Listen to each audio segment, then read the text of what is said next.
Hey everyone, welcome back. Today we're taking a deep dive into the life and career of Santiago Matias, the Dominican media mogul. And we're drawing insights from the biography Echoes of Endurance, really trying to unpack how his experiences, especially early on, shaped his path to success. Right, because it's like more than just a business story, it's about resilience, Mm. perseverance. Absolutely. It's about authenticity, too. All these themes, they're so central to his story, and they play out against this really fascinating backdrop of El Capertillo in the Dominican Republic. Yeah, a cup of tea, this neighborhood that's full of life, full of energy, but also faces its fair share of challenges.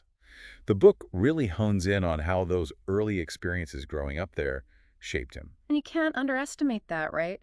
Imagine being raised by a young mother facing those socioeconomic barriers. That in itself can be incredibly It's formative. like that saying, smooth seas never made a skilled sailor, right? Exactly. These experiences, they often lay the groundwork for extraordinary achievements later in life. They teach you to be resourceful, resilient.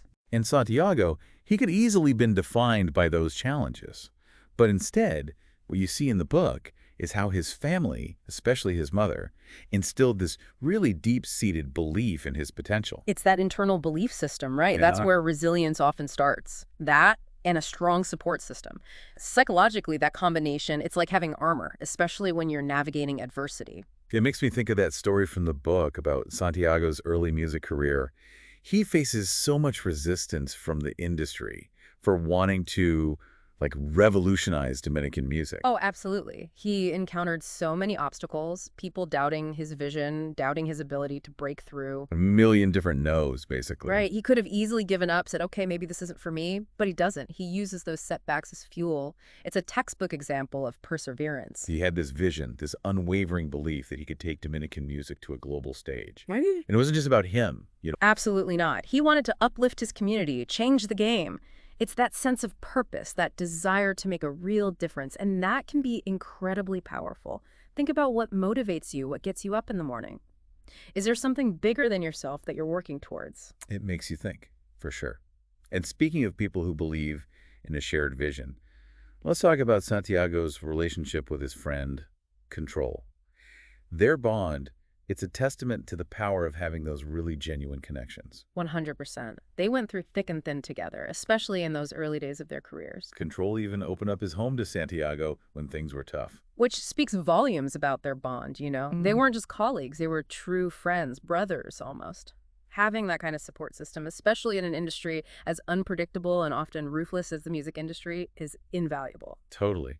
There's something so special about having someone who truly understands your dreams, your fears, someone who celebrates your victories as their own. It's about shared experience. It's about facing those challenges side by side. When you go through those tough times together, it deepens that bond, wouldn't you say? Absolutely. It's like forging steel. Yeah. Yeah.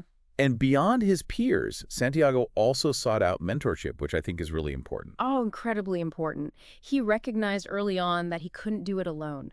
Figures like Vaquero, a real veteran in the Dominican music scene, provided him with invaluable guidance and perspective. He was proactive.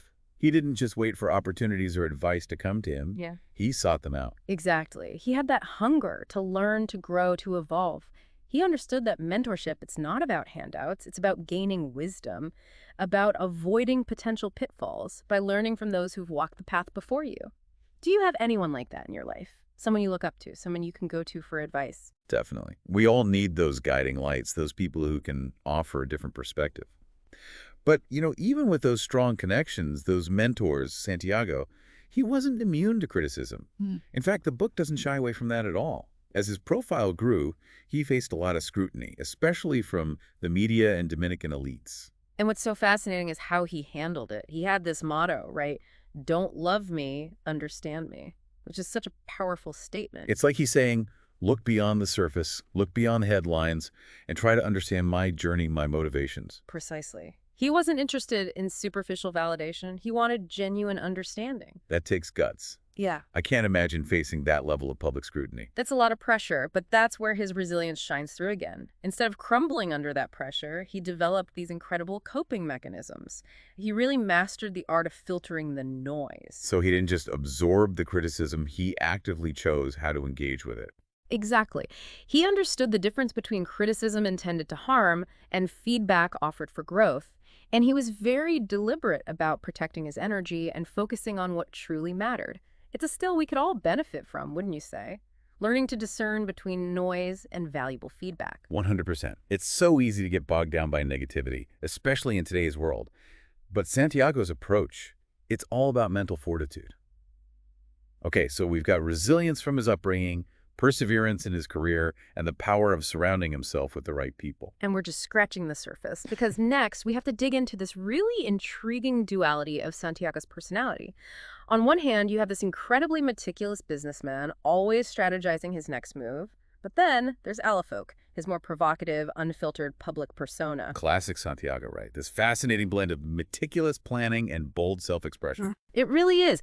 And that's where this concept of dual identities comes into play. It's not about being two different people. It's about understanding the different facets of your personality and how to navigate those different sides of yourself. Like we all wear different hats, Right. depending on the situation, who we're with. Exactly. It's about adapting to different contexts, using those different facets of yourself strategically.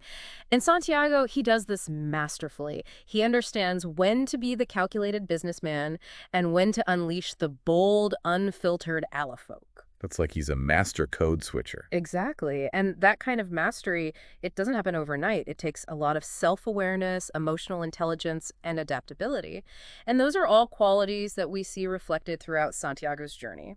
He's like, what's that saying? A jack of all trades, but a master of, a master of himself, I guess. Right. It's impressive. And, for all that talk about dual identities and adaptability, when it comes to work ethic, Santiago's approach is laser focused. He's all about discipline, dedication. It's not just working hard, it's about working smart.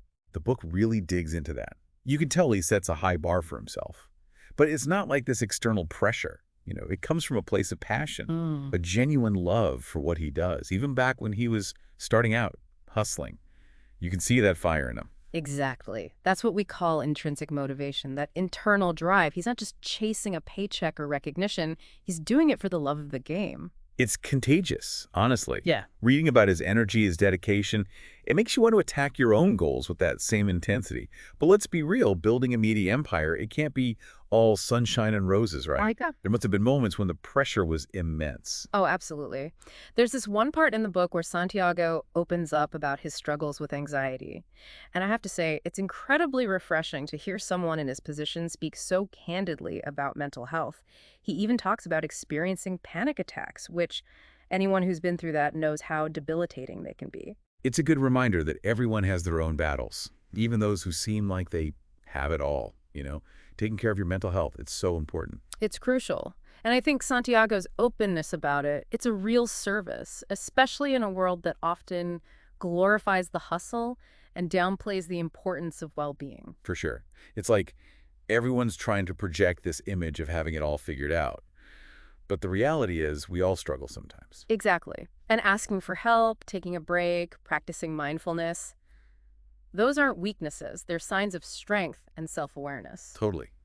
Which, speaking of strength, Santiago seems to redefine what that even means.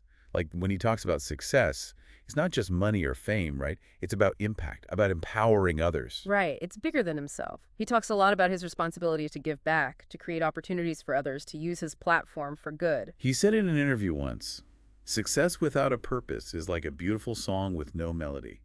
It really stuck with me. That's Santiago in a nutshell. He understands that true fulfillment, it comes from aligning your actions with your values. And what's interesting is this desire to give back, it's connected to his perspective on failure, too. Yeah. He doesn't shy away from it at all. In fact, he embraces it. He talks about mistakes as learning opportunities, analyzing them, figuring out what went wrong, and using that knowledge to move forward. It's like that idea of failing forward, right? Yeah. Turning setbacks into stepping stones. Exactly. He's not afraid of the fall because he knows he'll get back up, learn something from it, and come back even stronger. It's a powerful mindset. Oh. Okay, but we can't talk about Santiago without talking about the Alafolk brand. I mean, he took this bold, sometimes controversial persona and turned it into a media empire. How did he do it? It's a masterclass in brand building, really. He understood the power of authenticity, of being unapologetically himself. He wasn't afraid to ruffle some feathers, to challenge the status quo. Exactly. He was like, this is who I am, take it or leave it. And you know what? People connected with that.